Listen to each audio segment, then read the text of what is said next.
Bonjour, bienvenue sur les jardins de la Gardie et notamment au jardin botanique. Ayant vu qu'il y avait une flore exceptionnelle pour la région et que cette flore était menacée par les visiteurs qui venaient au sommet du Mont Bouquet et piétiner Nantes, et de construire un jardin botanique au sommet du Mont Bouquet qui aurait servi pour éduquer les gens à connaître les plantes de cette montagne et à mieux les respecter. Quand on connaît, on respecte mieux.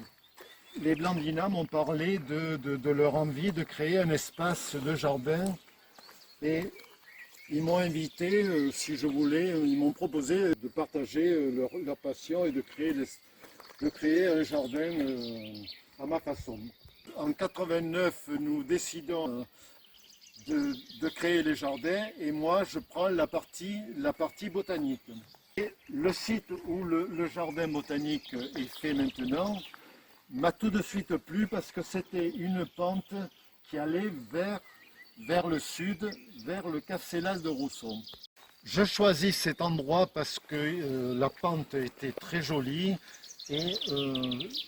et qu'elle se dirigeait directement sur cette magnifique montagne que nous voyons en face, qui s'appelle le Casselas de Rousson.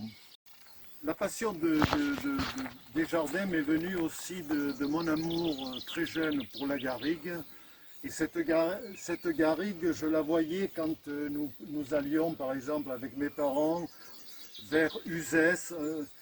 Nous commençons en 89, nous commençons à faire les travaux sur les jardins et Suzette Blandinas organise un jardin dans un enclos qui existait déjà, où il y avait beaucoup de bancs rocheux et il fallait enlever des bancs rocheux pour créer des restanques, pour faire un jardin de simple.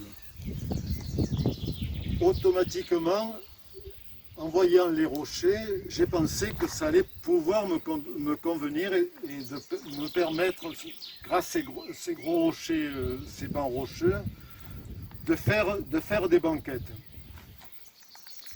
Ce jardin que vous voyez quand même, qui est énorme, a été construit en 1 jour et demi pour la structure entre une personne qui avait un chargeur et un camion qui m'a apporté pendant 1 jour et demi sans arrêt les pierres du futur jardin de simple au jardin botanique.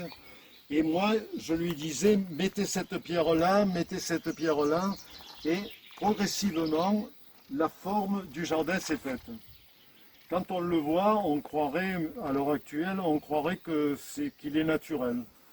Alors c'est vrai que la pierre est locale, on n'est pas allé la chercher très loin. Après la mise en place des pierres, il a fallu apporter de la terre.